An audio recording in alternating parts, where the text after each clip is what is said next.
તો નર્મદાના ચાપટ ગામે વિકાસનો પન્નો ટૂંકો પડ્યો છે, કેમ કે એક વ્યક્તિને સાપ કરડતા જોડીમાં નાખી દવાખાને લઈ ગયા।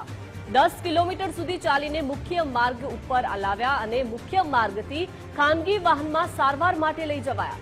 ચાપટ ફળિયામાં 47 મકાનો અને 250 જેટલા લોકોની વસ્તી છે અને આઝાદીના આટલા વર્ષો બાદ પણ ચાપટ ગામમાં કોઈ જ સુવિધા નથી।